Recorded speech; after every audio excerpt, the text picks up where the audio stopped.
Welcome to the lecture for Crisis Intervention. I'll be talking this time about burnout, and really two reasons to talk about burnout related to crisis intervention.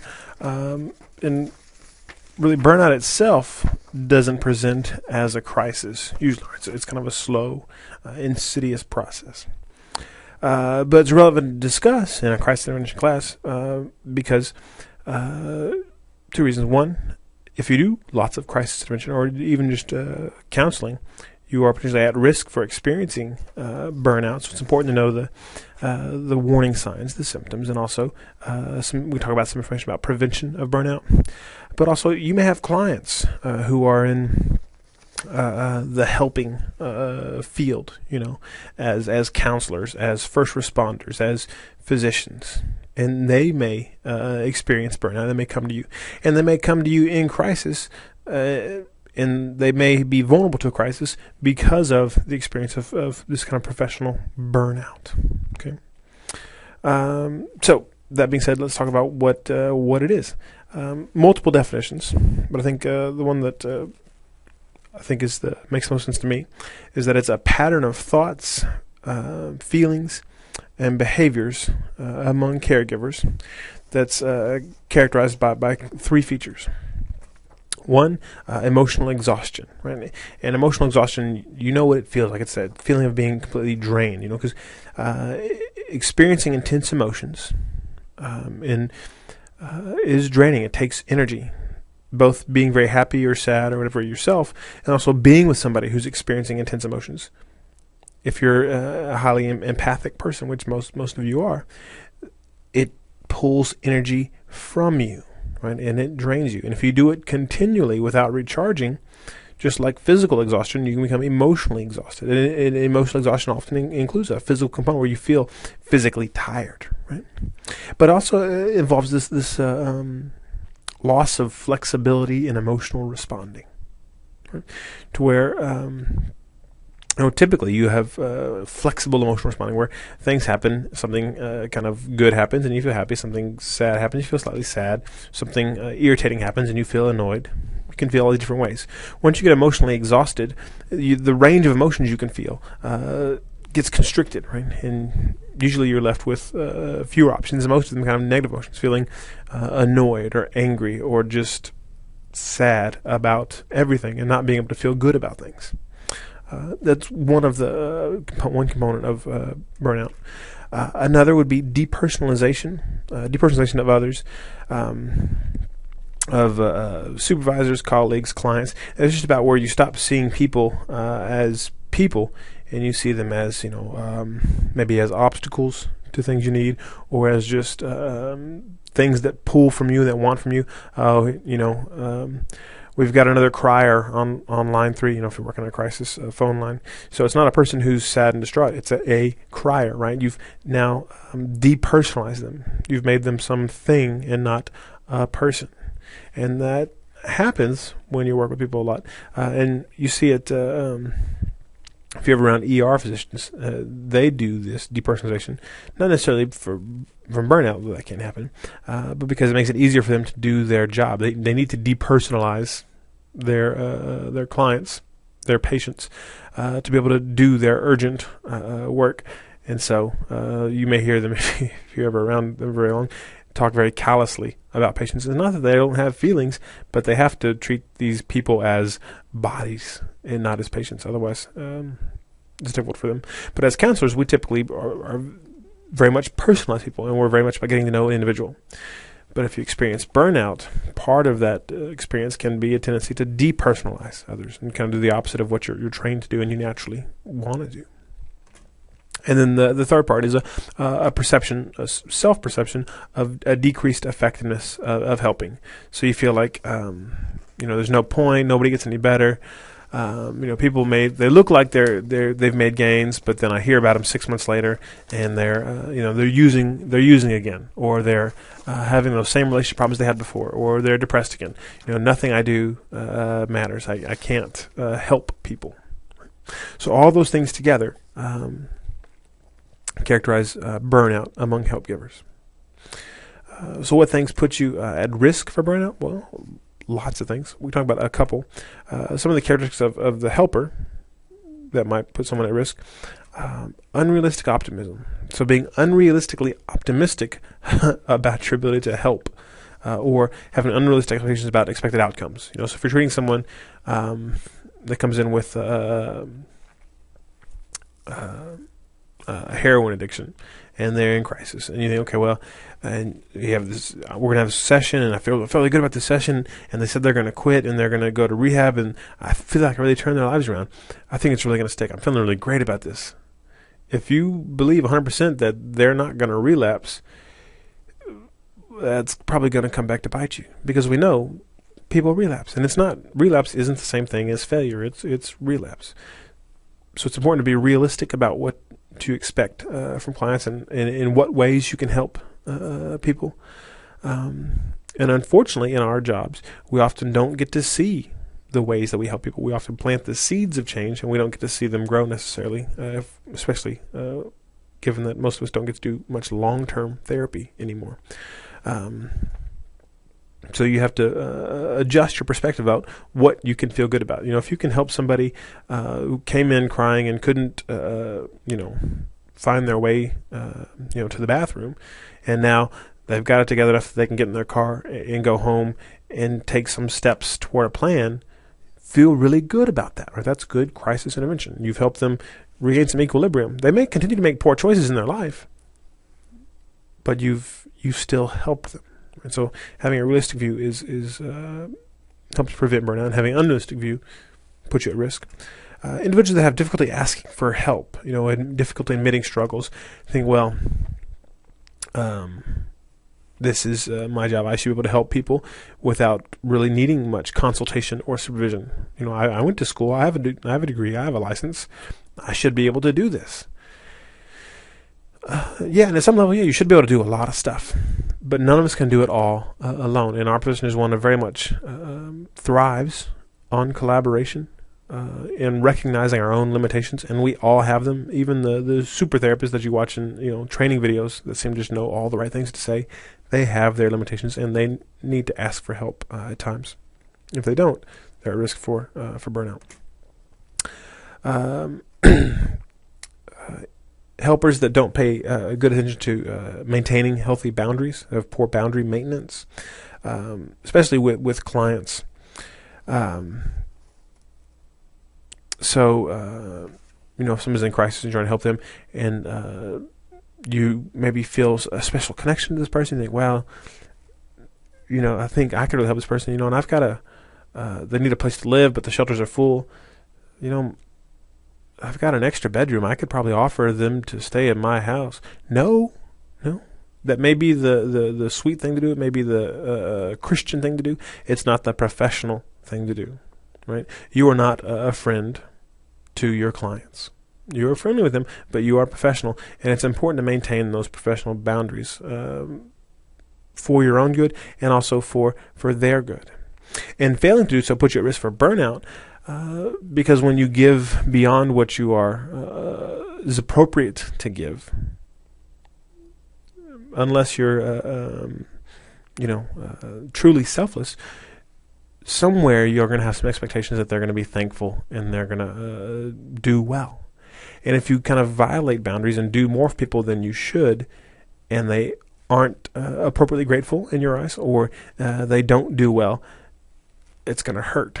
Right, and that's going to eat at you, and that's going to contribute to those feelings of that you're not able to help, and then start to depersonalize individuals and be emotionally exhausting. And the last characteristic of the helper, those who have unsatisfactory life outside of work.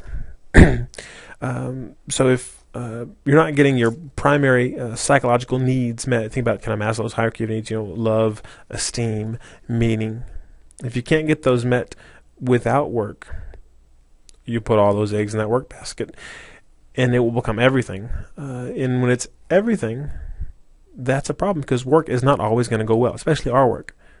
Right? Clients are not always going to do well. We're not going to be able to see the help we give to everyone. And if that's all of what you're relying on to get your needs met, that's a significant danger for burnout. So these are some characteristics of the helper, but also it's not just about an individual. It's also about where they're working and their work environment, their characteristics of their work environment that can contribute to burnout or help prevent burnout.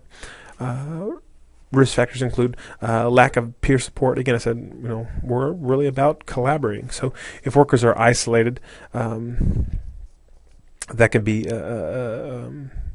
contribute to burnout. It's good to be able to talk about our frustrations. But here's the caveat here, especially with counselors. It's good to be able to talk about your frustrations with clients, but peer contact can also be corrosive if it's only about complaining. Right? So if you don't have peers who are good at listening and reflecting and empathizing and focusing on the positive, if all they do is say, "Oh yeah, I hate clients like that," that's going to be a problem because it's going to contribute to that depersonalization of clients. So peer support is important, but it also needs to be quality peer support. Not just any peer support is good. Right? When demands exceed resources, right? So if you're expected to maybe have too large a caseload or do too much for clients, that increases risk for burnout. If the job structure can contribute to burnout in at least two ways.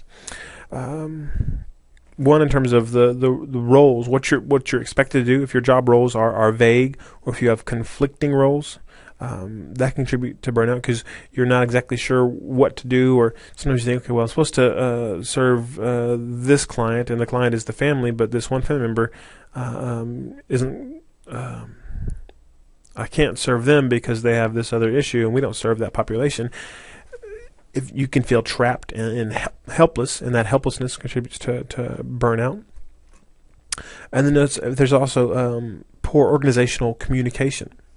Poor organizational communication is a problem for multiple reasons. One, if workers don't have a reliable or clear mechanism to work for organizational change when they see problems, right? So if you say, okay, well, geez, what we're doing doesn't work. If there's no way to communicate that to affect change, you're going to feel, well, there's no point. The system's broken, and that leads to burnout.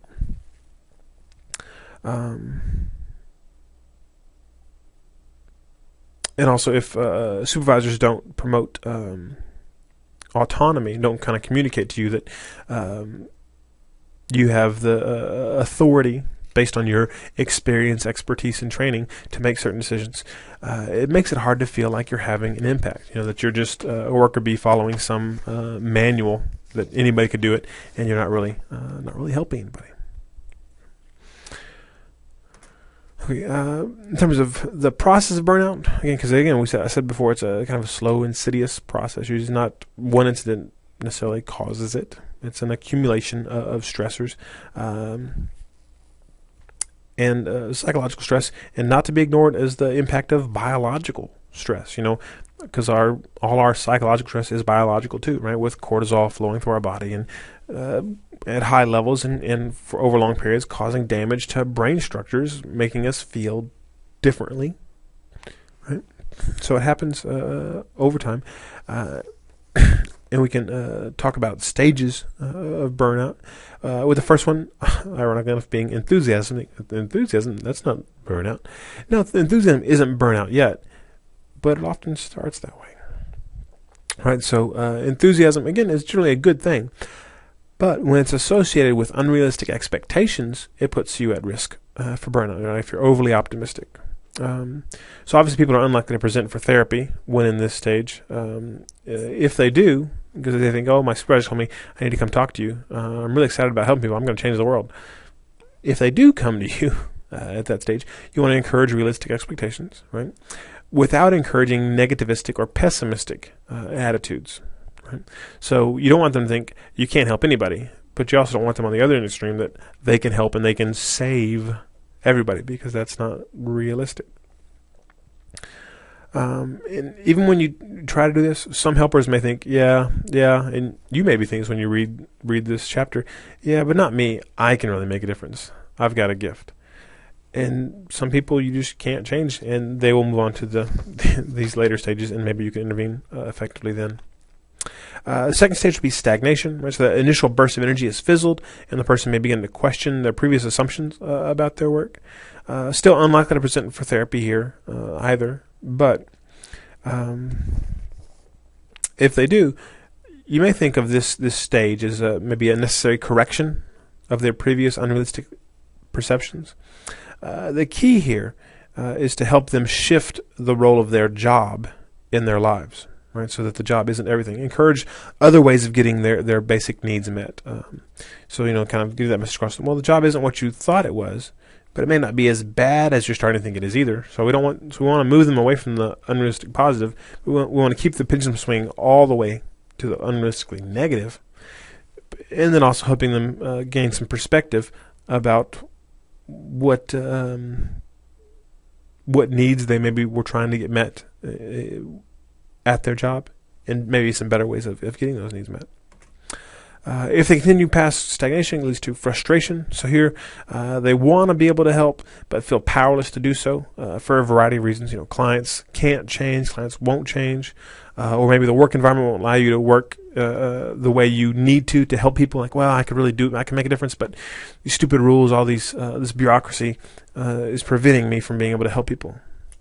Feeling frustrated, like, I want to help, but can't. This is the most likely stage for someone to present for therapy or counseling if they're a helper. They still have some energy at this stage, right? And it can be used productively if channeled appropriately, right? Because frustration is energy, but it's energy that's banging your head into a wall. So we need to stop banging the head and do something else. So, helping them advocate for organizational change if there's some organizational bureaucratic rules that are getting in the way. Help them engage in other behaviors that will get their need to have an impact be met. So, they may not be able to help all of their clients, right? So maybe they really have a strong need, high in, right, for helping. So maybe in addition to their work, they should go volunteer at a soup kitchen, right? And this may sound a bit counterintuitive, but again, think about why they're frustrated. They're frustrated because they want to help and they don't feel like they are helping. Okay. And it's not that, well, you're not doing your job good enough. It's just realistically, you're not going to be able to get that satisfied feeling of helping all the time or as much as you need in this setting. What other settings maybe can you get some of those needs met? We don't want to let them simply disengage and withdraw from the situation, right?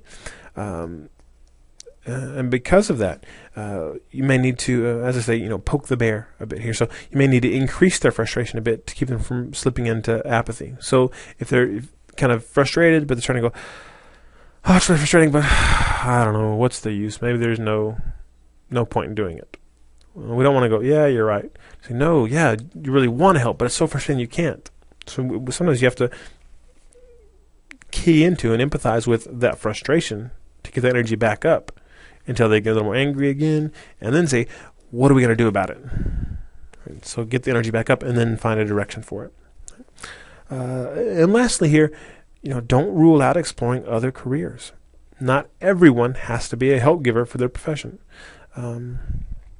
It's possible that they may still need some individual work on issues related to difficulty setting boundaries or other things that are preventing them from being effective and feeling effective in their work. So they don't have to do this thing. They don't have to be a firefighter or a therapist or whatever it is they're doing that is leading to burnout. And it may just be that it's not a good fit for them, and that's okay. After frustration comes apathy, and here's really, when we get to apathy, here's what we think of as, well, now you're suffering burnout. All the other stuff seems to be kind of precursors to burnout, and apathy is the burnout, right? So where there's giving up, they've become increasingly emotionally attached, which is a defense mechanism to deal with the frustration, and they're just going through the motions at work. At this point, they may need to change careers. If that doesn't seem to be an option, or you think there's hope for them, one thing to do is to some cognitive work, potentially explore the reasons that they had for initially pursuing this career. Why did you want to do this in the first place? And then asking, are those reasons still present? Are they still valid? They may not be. If they're not, okay, do something else. If they still are, then let's work on a plan to find a way to feel better about the work and do good work. And you can add an extra kind of final stage to the stages of burnout. Hopelessness, which is really just late stage apathy. And as far as they've given up and they are kind of becoming more confident that there's no point in trying. Right? So the intervention here is pretty much the same as what you do with apathy. It's just harder work. Overall, for intervention for burnout, it's largely about education, right? Learning about caregiver fatigue and burnout, compassion fatigue, all those things helps people feel less alone, right? Because there's a tendency to think, I just must suck at this. I can't help anybody, and it's just me, and nobody else ever felt this way. And then if you read about it, well, geez, everybody feels this way. It sounds like, from reading the literature on this, and it's true. At some point, everybody feels these things and goes through, because burnout isn't like, at one point in your career, you're going to experience burnout, and then you'll recover. No, it's probably something you'll experience multiple times, where you'll go through these stages, be enthusiastic, and then feel a little stuck, get frustrated, and then kind of give up. And if you're still in the career, you may find a new spark and be enthusiastic again and go at it again and go through the whole process multiple times. And hopefully, as going through the process a couple times, you'll gain some wisdom, right? And maybe your enthusiasm won't be so high. You won't be so optimistic, which may lead to be less likely to feel stagnated, at least stagnated for shorter periods of time, help you work through the frustration more quickly and work past the apathy more quickly to feeling good about the work again. Okay. In terms of prevention of burnout, again, kind of like intervention, it's largely about education, knowing what it is, what the risk factors are, just kind of comments and stuff. Having a life outside of work. You can't let work become the only thing in your life. If you do, high risk for burnout. So pursue other interests. Make sure you have that all of your friends aren't work friends, right? And whenever you're going out, you're talking about work. If you are, then it's work everywhere, and there's nothing else, and that's not healthy. Important to have healthy interpersonal interactions. Right, this is huge because so much of our work is characterized by kind of pathological interpersonal interactions, right? Where people are, if they have kind of counter-transfer issues going on, yelling at us, being angry at us, why can't you help me? Why are you doing this? And us dealing with feelings about them and focusing a lot of energy on being empathic with this person and trying to understand them, which is different from your other relationships. And it takes a lot of work to be able to do that, to be able to be the way you need to be relationally in counseling. You have to have healthy interpersonal interactions outside of counseling. Just refuel those emotional tanks and those interpersonal skill tanks. And the last thing I would recommend is have a decompression routine. And this is something you do between working with clients and interacting with non-clients. Right? So if it's after work on your drive home, you put on a certain CD and listen to certain music, or maybe a less healthy one would be going to happy hour after work every day, right? Which is kind of the American decompression routine through decompression through alcohol. But hopefully you have some healthier way of decompressing, but having some way to separate and kind of set that clear boundary between work and not work, and making it a routine, kind of ritualizing it, is a good way to make sure you keep doing it, and you don't just kind of go, oh yeah, I kind of need to do that, but on the way home I'm going to make a few more calls, and then I'm going to go home and fix dinner, and then I've got to check my email to follow up on this one client, and eventually you step back and you look and you see, wow, I'm working 15 hours a day. And if you do that, again, it's going to put you at risk for burnout. So having some way of separating work and the rest of life in a decompression routine of some sort may be helpful for doing that. In terms of discussion questions, I have two really for you. One is just briefly, what do you think you might use for your decompression routine? Right? If you're working now or if you're not working now, when you work in the field later, what's something you think you could do on a regular basis? Again, not, I go to Disney World once a year. No, not anything big or occasional. Regular, every day. And it can be very little. Could be a 5-minute thing, right? But what's something you could do to include in part of your routine to help set that break between work and not work? Okay. The second thing, relating it back to crisis intervention in particular, because crisis interventionists are probably at greater risk of burnout than therapists who don't do crisis intervention work, because crises are especially emotionally draining and more likely to lead to emotional exhaustion. Right? So, if crises are especially draining, we've talked about multiple different types of crises. What type of crisis can you anticipate for you would be the most draining? And if you could just elaborate a little bit on why that would be for you, why you think that would be, that particular type of crisis would be the most draining. Okay, that's all for now. Take care.